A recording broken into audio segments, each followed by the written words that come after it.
Great meeting, everybody. Today, you guys did introductions. I'm gonna introduce myself in a second. I'm gonna walk through the Peak operating system, how we do planning, how it originated, why we do it, what we do, how we do it. I'm gonna go walk through the annual planning agenda, and I'm gonna give you guys that resource as well. At the end, after the presentation, I'm gonna walk through some of the additional tools and resources I'm going to provide. And then we're also, I'm going to offer some Q&A. Now, if you're comfortable during the recording to ask questions, go ahead and ask questions. I'd love to do it. Or go ahead and put them in the chat or hold on to them until after, and we can do Q&A after as well. So intros. My name is Jeff Martin. I'm based in Los Angeles. My background is I founded, sold a variety of venture-backed growth companies. Played a variety of roles in those companies as well. And also in 2004, I started Collective Genius, my current business. And our role is helping CEOs, founders, and leadership teams of venture-backed growth companies succeed. Collective Genius, we've been doing this since 2004. Like I said, offices in LA, actually have another resource out in the Twin Cities. And we work with leadership teams and investors across the United States.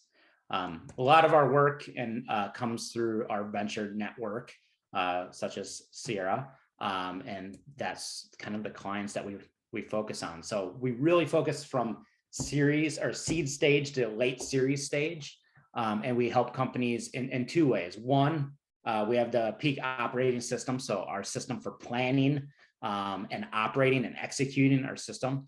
And then we also have a recruiting function too. So we do ed tech and health tech executive search. And so my partner in the Twin Cities runs that portion of the business. And I focus most of my time on the Peak operating system and implementing planning and execution for companies. So what is Peak? Everything has an operating system, right? So, and all businesses have an operating system too, even if you haven't defined yours yet. You're typically using some sort of system, right? You can kind of think of it as technology. If you had a whole bunch of technology systems and put them together, you'd have to integrate them, right? And so that's what happens typically as companies start to come together. It starts with co-founders to kind of that core team, to that leadership team. And as you bring those people in, you all come with systems that you used in the past, right? And then it's trying to figure out how to put all these systems together and make sure it works. So what I've done over the last 20 years is really looked at what's the best methodologies and systems that companies are using from pre-seed to late seed for venture-backed technology companies. And we created a methodology called the Peak operating system. So this is a slide that I always use in all my planning. Always remember, your focus determines your reality. Focus is one of those pieces of advice that everybody gets, right? So anybody ever been told to focus, right? Is anybody, if you have kids, have you ever told them to focus? Probably, right? The reality is, when I ask this question, most people have never took a class on how to focus, right? No one went to school, learned how to focus. And now you're running an organization. The ones I typically work with are ones that are doing something that's never been done before. And they're supposed to get a group of people together and get them to focus, right? It's a super hard proposition. And so what we've learned over the years is, before you can have focus, you need to create alignment. So we use this analogy of climbing the peak. We want to climb this peak. Our teams right now are down here. Maybe it took us a while to find this mountain. But before we can have focus, we really need to put a stake in the ground of where we're going, right? So where's the company going? Now, I know some of you guys, or most of you guys, are kind of that early stage, that seed, maybe Series A stage. And it's hard to know where you're going, right? We're down here, it's foggy. But in order to create focus for your team, you got to create that alignment. And it's also really important to create the stake in the ground, because, as you know, raising capital, investors want to know where you're going. As you bring on employees, your employees are going to want to know where you're going. They're not going to join not knowing where we're going, right? And you're going to need to know that for customers and other stakeholders in your organization. So defining a 3-year vision or a vision is really important to the company, even though I know at times we're like, we don't know what's going to happen tomorrow, right? But the reason that we create this is to create that alignment. And so we call this the 3-year vision. We found that the 3-year mark is the perfect mark from seed and series stages. And how we do this is pretty simple. We look at what are the functional areas of your business.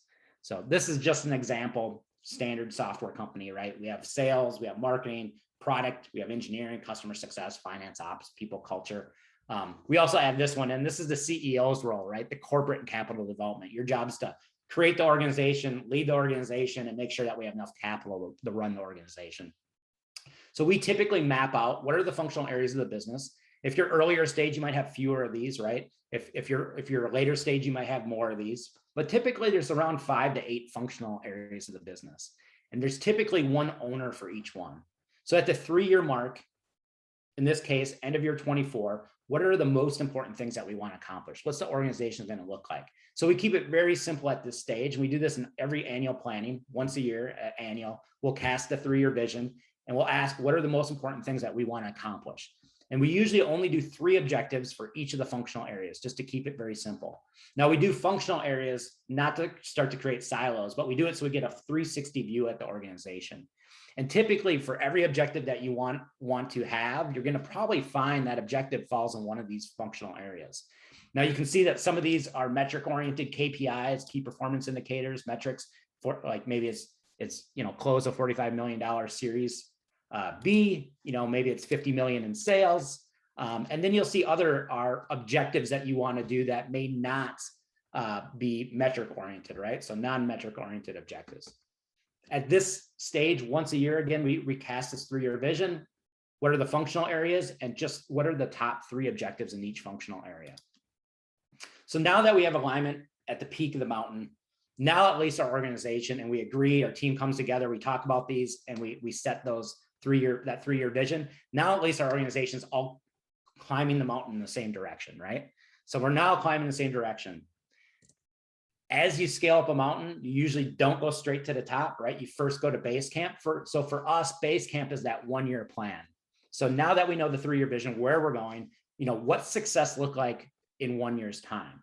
And so similar to the 3-year vision, we do the same thing. What are the functional areas of our business? And then now we take the top 3 to 5 objectives that we want to accomplish by the end of the year, right? So end of year 2022, because we're coming around the new year, right? What are the most important things that we want to accomplish by the end of the year? Again, we look at the functional areas. If you have someone that's running sales, you have someone running marketing, you have them ahead of time, work with their teams to come up with their top 5. And then when you do the planning, you cast this 1-year plan at the beginning of the year, and you define what are these top 5, 3 to 5, right? Some of the bigger departments might have more, some might have less. Again, you'll see that in here that there are some metrics, KPIs.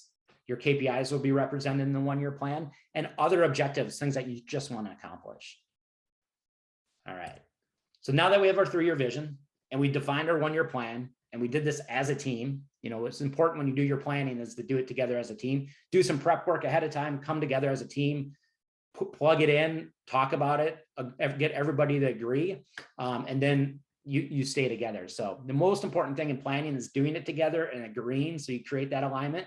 Once you have that alignment, then you'll have that focus and you'll be able to create accountability, right?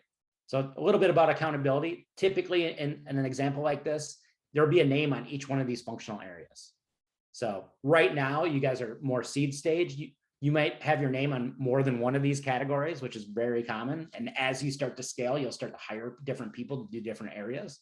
But most important, you just don't want more than one name on each area. You don't want 2 people owning customer success.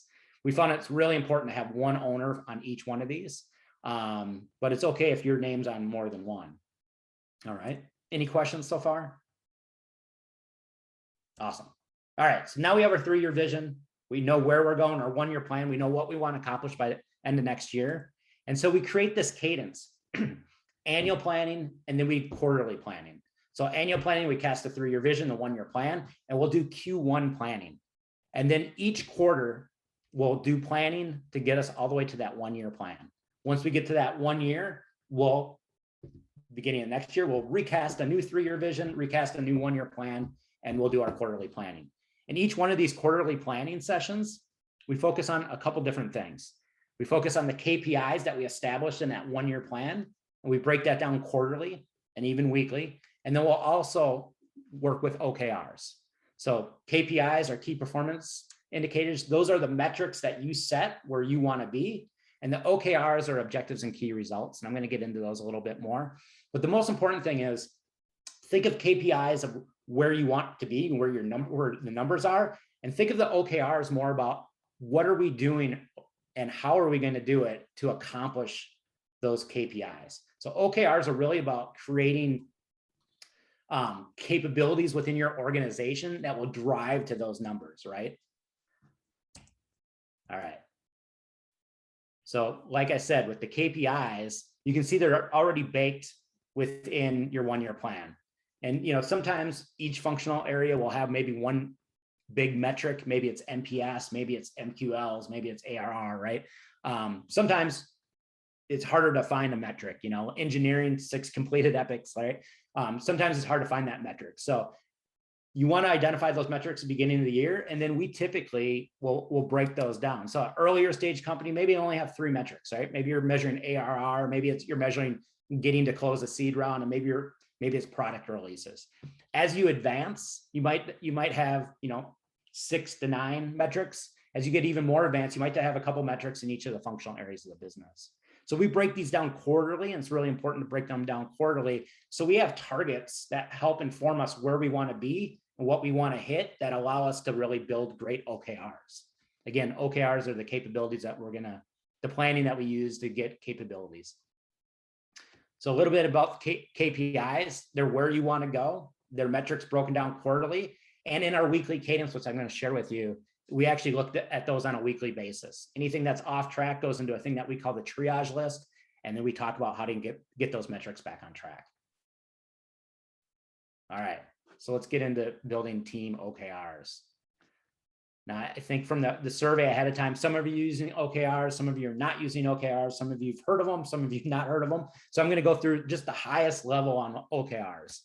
So OKRs were created by Andy Grove when he was the CEO at Intel. Andy actually modified, if you know of Drucker had MBOs, management by objectives. And Andy took those and tweaked them a bit, and they worked really well at Intel. And then John Doerr came along at Intel, learned these, and then he went on to talk about it, evangelize those at companies like Google, Amazon, LinkedIn, and others. And that's why OKRs, you find that in most technology companies or SaaS companies, software companies, digital companies, is because of these two. Now, OKRs are awesome. Every planning methodology has some flaws to it, right? Nothing's perfect. And so I always say, find a planning methodology and figure out what will work and how it will work best for your organization. I believe OKRs probably work the best for venture-backed technology companies from all the different methodologies that I've used over the past couple of decades. But OKRs need to be tweaked a little bit to use them correctly. So all the companies that I've seen use OKRs, even those big ones that I just talked about, had struggles with OKRs because there's some inherent flaws within OKRs. But if you get past those and tweak those, it works really well. So let's talk about objectives and key results real quick. So an objective is the main goal. It's what you want to accomplish, right? So an objective, the O, is what you want to accomplish.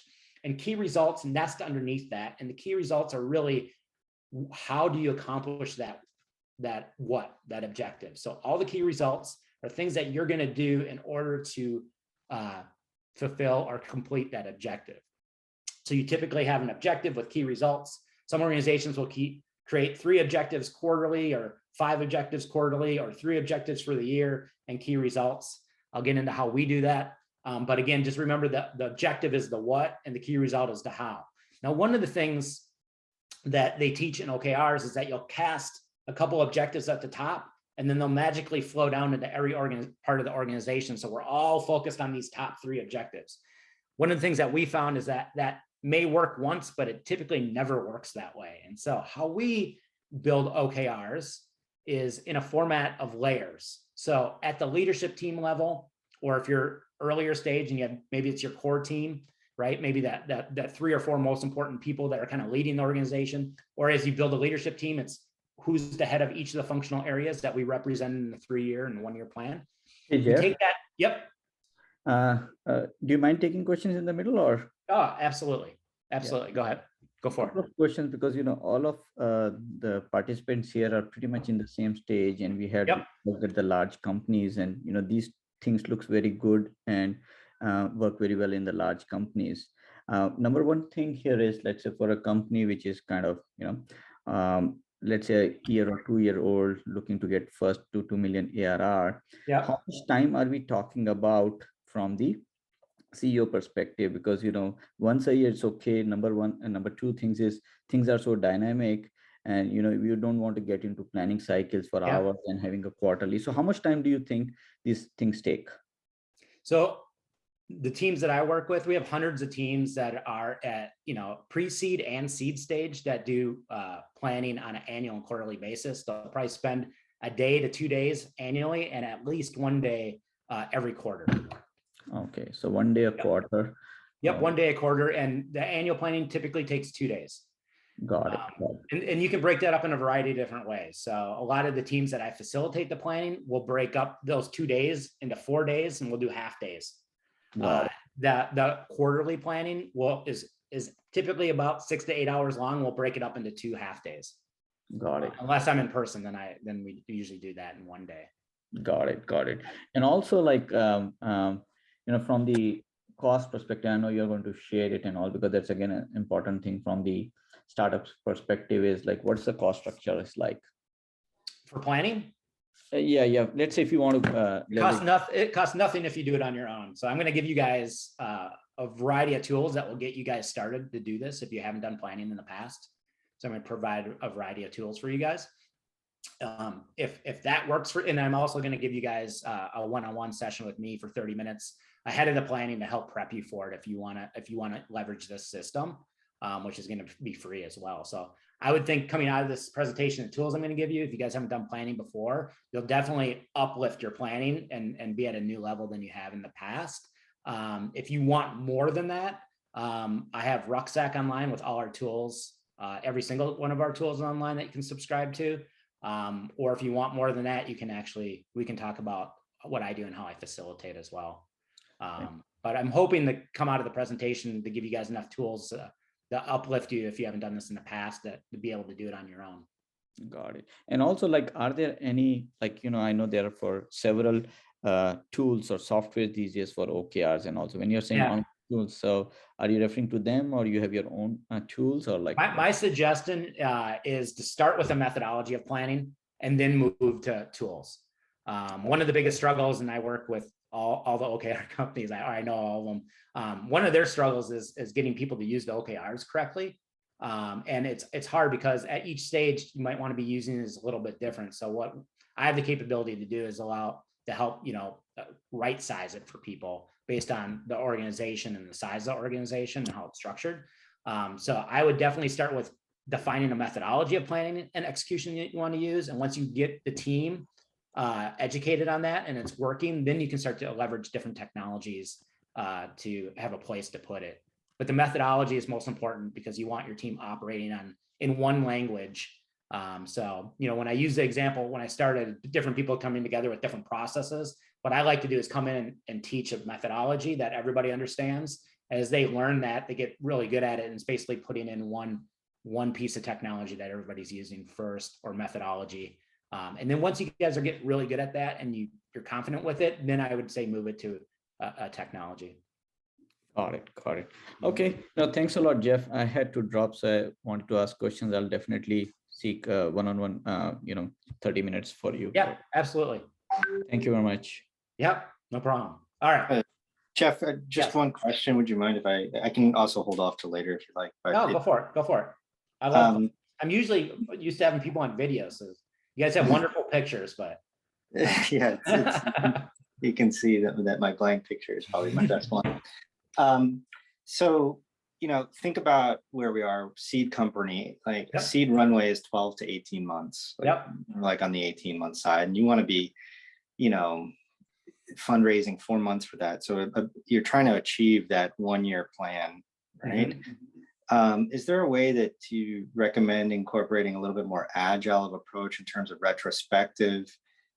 Just because if you do it on a quarterly basis, it only gives you 3 opportunities to do those pivots. Yep, absolutely. That's super important. So I'm gonna get into this in a little bit, but the cadence for planning is annual and quarterly. And then there's a weekly meeting that's super important that holds all and keeps this all together. And every single week, when you're looking at your objectives and you're looking at your key results and you're looking at your KPIs, when the ones that are off, we put into a thing called the triage list. Main point of the weekly meeting is to look at anything that's off course, define what's going on, what's the core issue, and solve the core issue. Sometimes it's a matter of changing an objective or maybe changing a date, changing the key results, re-looking at a KPI, is it the right KPI? So, but the most important thing about that meeting is everybody that's in the planning is also in that weekly meeting, and that triage list, which I'll teach in a little bit, is the clearinghouse for anything that we need to talk about that's off course, and anything that we need to talk about that needs to have some sort of change. Now, sometimes that changes, we take a different angle to get to that objective that we want to accomplish, or maybe sometimes that changes that we need to move a date. But we do it in that triage where everybody talks about it and agrees with it, because sometimes when you move a date, you move an engineering deadline may result in something that will change in marketing or sales or something else. So the idea of planning is all about alignment, focus, and accountability. And that weekly cadence, it keeps that alignment, focus, accountability. So the cadence is what's most important in planning to make the execution work. And so that's why you have those cadences. So things are going to change, right? One of the things I like to say is, like, I draw this nice red straight line, right? But the reality is that we're always going to get off course in our planning or in our execution. The most important thing is that we keep together aligned as a team, because when we're together as a team, we can get back on course. So it's almost better to be off course together as a team than to be on course and going in 5 different directions. And so that annual planning and the quarterly points and those weekly points allow you to stay together as a team. I can get into that in a little bit more in a bit. Does that help for now? Yeah, that helps. Thank you very much. Well, I'd like to see more. Thank you. Yeah, awesome. Cool. All right, let me dig into OKRs a little bit more. So OKRs, again, objective is what you want to accomplish, key results, how you do it. What we found works best from, honestly, pre-stage companies to late series stage companies is that we build 5 objectives. Now, depending upon the size of your team, you guys might be kind of in this in-between stage. So I'd have to know exactly a little bit more details about your company.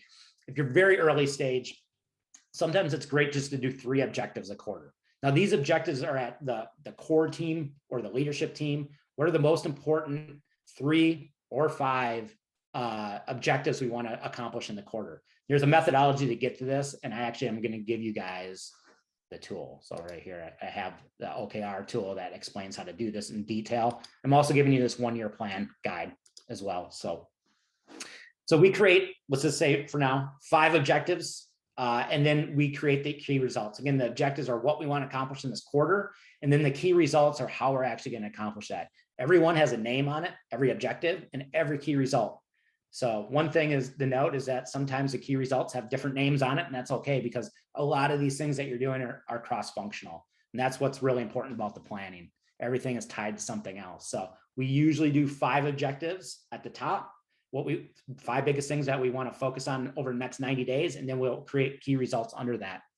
Now, depending upon the size of your organization, we also do a new layer of objectives in each of the functional areas of the business. So now that we know what our top 5 objectives are and key results, what are those other things that don't fall in that top 5 that we still want to get done this quarter? So, like, let's imagine that all these things are sales, marketing, and ops things. Well, engineering still, has objectives. Maybe they need to hire people. Maybe they need to migrate something. Maybe they need to deliver, a product, right? So we don't want to lose track of those things. And especially as your organization grows, we want to have the top 5 and key results. We want to align to those, but it's important to do another layer of objectives or functional objectives, just to make sure that we're getting and communicating the most important things that we're getting done. So on a weekly basis, going back to that weekly meeting that I'm going to talk about in a little bit, we look at every objective and key result. We mark them on or off course or done. And we also just look at the objective layer for the functional objectives as well, and see if those are on, off, or done as well. Now, as your organization grows, you can take these functional ones as well, customer success, and they can create 3 to 5, and they can create key results as well, and they can create additional layers. Each one of these functional areas can. But at the leadership team level, core team level, we don't want to get too in depth. So we usually keep it at top 5 key results and functional objectives. Anybody have questions on that? So one of the things you'll learn if you've done OKRs or you heard about OKRs is that you create the top 3 or top 5, and then they'll flow all the way down throughout the organization. That never really happens. And so that's why we've done the layer approach. It just makes sure, because what you're trying to do is create focus, but also maximize the use of your team, right? You don't want to leave any potential on the table. So you want to create focus, but you also want to make sure everyone's doing it. And sometimes the things that don't end up in that top 5 are things you need to do in order to accomplish that 1-year vision or the 1-year plan and 3-year vision. All right, so those are OKRs. All right, so we're scaling up the mountain. I mentioned like the most important thing is to stay on track. When you do planning, the cadence, typically it's great if you're going to do planning this year, meet with your team that's going to do the planning before you do the planning, right? Talk to them about how you're going to do the planning, talk to them about the agenda, show them what they're actually going to work on. So they can start thinking about that 3-year vision, that 1-year plan. They can think about what's most important next 90 days in Q1, right? And what else do they want to get done in their functional area? So those are the 4 things that you want them to focus on and think about, and let them take that back to their team if they have teams, and communicate that. So you do the planning from bottom up as well as top down. So pre-camp's just the meeting that you would have with your team before the planning session, get them to unpack their thoughts, and get them to work with, if they do have teams, work with their teams to get their thoughts. And then you do an annual planning, and then every quarter, Q1, 2, 3, 4, you'll do planning as well and repeat the cadence. So discipline equals freedom. Anybody know who Jocko Willink is? All right. I like Jocko. He does jujitsu. I do jujitsu. Navy SEAL, wrote books on discipline. Although I think he stole this quote from Tony Robbins. I think Tony's been saying this since the 80s. But this is really a great idea, concept, I think, for all CEO founders.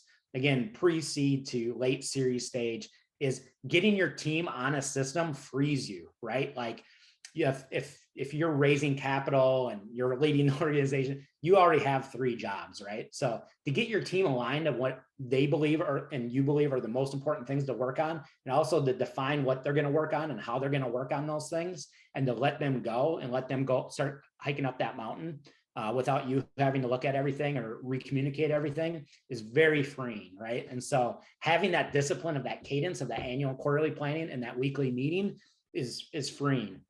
So that's why I love that quote. So the weekly camp meeting, this is where we bring everything together. So this is the agenda of the weekly camp meeting. And I'm also going to give you guys this resource that really breaks it down if you want to learn how to do this more. So again, the most important thing about the weekly meeting is that we are looking at the things that are off course to get us back on course. And we're together as a team solving those problems. So we like to start the meeting with a best and thanks. What's the most important, best thing that happened in the last week, either business or personal? And then one person you like to thank. So we start every meeting like that. It's quick. We go around the room. But that's one way. If you're one of those CEOs that just likes to get down to business, this is a good one to make sure that you're not forgetting about that. You're actually working with people, and people like to share stuff and get your team connecting and working together without doing trust falls. This is a really good way to do it every week in the weekly meeting. Best and thanks. Then we review the OKRs. When we go through the OKRs, we don't talk about, where they're at. We talk, are they on course, off course, or done? We don't go any deeper than that. Anything that's off course goes in this number 6 is the triage list. Now, the reason that we don't talk about them, because if you talk about them, you never get through them all. And we just want to, since we built these together, we know what they are, right? So we only need to just identify the ones that are off course.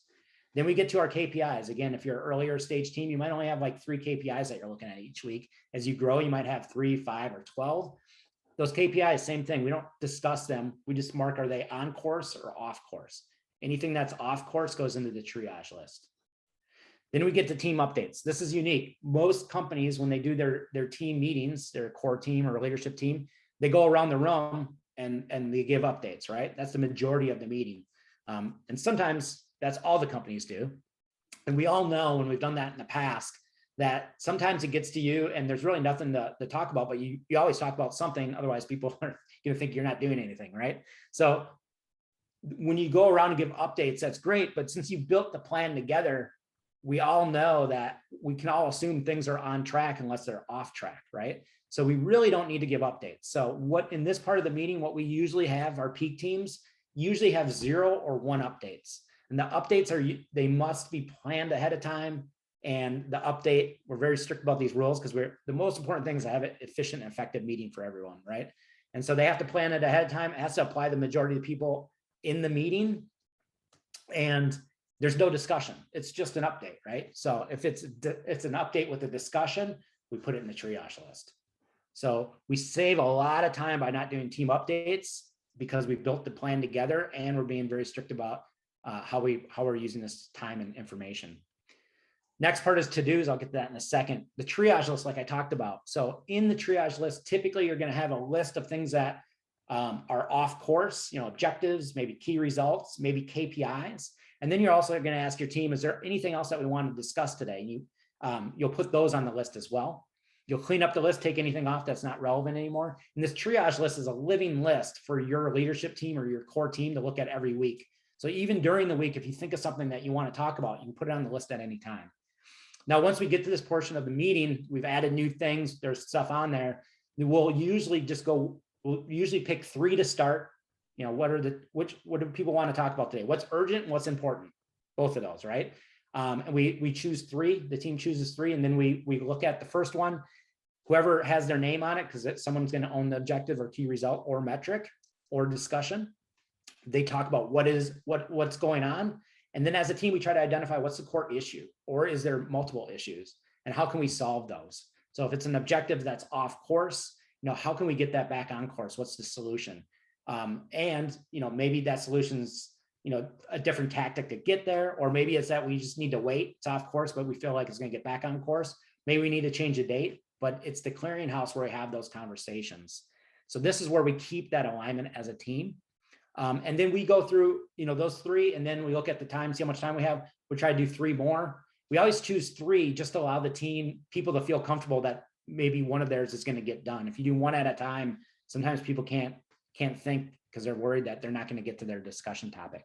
Now, the way that we do this and why we put it in the triage list so we can order, what's most important, what's most urgent. If we just go through our OKRs and our KPIs, oftentimes you'll get into conversations that don't end about something that's less important than something that might be more important or more urgent.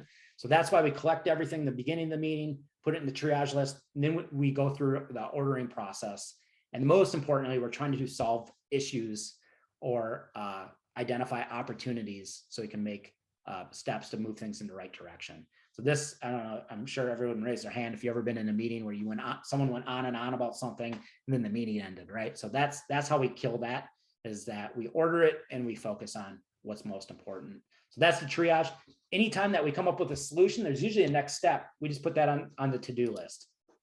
So you can have a to-do list, a triage list, your OKRs, your KPIs. Those are everything that you need to run the meeting. And that to-do list is just make sure that we get those things done. We end with team communications or anything, and this might be more applied at large organizations. Anything that the CEO or anybody else wants to communicate to cascade down to the rest of the organization. Get your benefits in, or those different things that you might have pushed out on Slack, but nobody's responding. This is a place for the leadership team to talk about something and cascade it down to the rest of their team. At the end of every weekly meeting, we actually rate the meeting 1 to 10.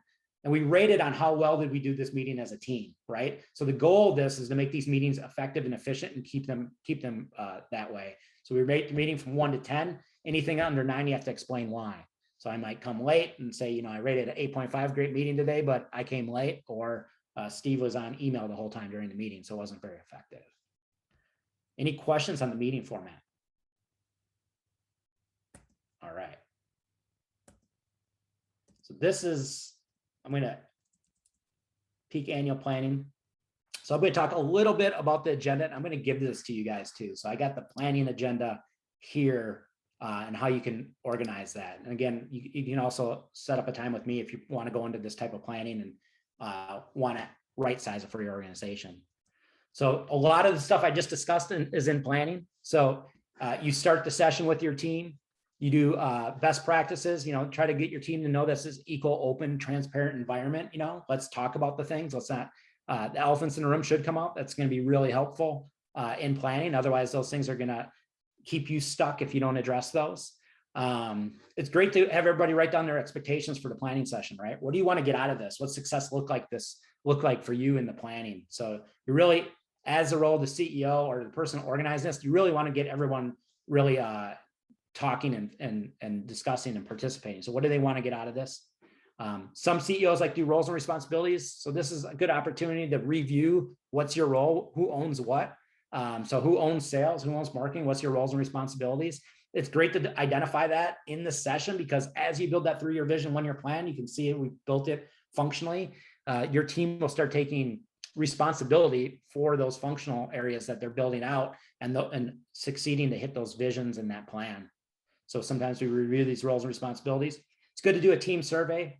We have one that we use, but if you have any sort of team survey, just to get people thinking about what's working, what's not working, within the organization, health organization, that's a really good thing to do in team planning. And this is an opportunity to talk about that. We just talked about triage. So this is a good opportunity to do some triage items, let people add some new items to the list, or if there's some really intense conversations in this first part, that's a good time, put those on the triage list to allow you to track those things and keep you on course in the planning. So oftentimes in planning, you can get sidetracked. So you can always, when you get sidetracked, say, hey, why don't we put that on the triage list so we make sure we get to that later so you can keep on track. There's an opportunity to do some triage. We usually do the next session. That's where you build your 3-year vision, 1-year plan. Remember, in pre-camp, you want to give your team that stuff so they can start thinking about that and they bring that to the planning session. So you can spend your time not building the plan there, but iterating and talking about what people brought in each of their functional areas. Then we build Q1 objectives and key results, typically in this session. So what are the top 5? And again, I'm going to give you a resource that's going to explain how to drill down to that top 5 and then to build really strong key results. One thing about key results, if you study OKRs, oftentimes they try to just define those as metrics. We like to keep our metrics separate. Sometimes you'll have numbers in there, but the key results, most importantly, is how we're going to actually accomplish that. What are we going to actually do or create to accomplish that? Are better ways to do key results. Again, if you guys want to sync on me on OKRs, I can definitely talk more about that and teach you more. So the last session is if you've built your objectives and key results at the top 5, we typically review some of the functional objectives.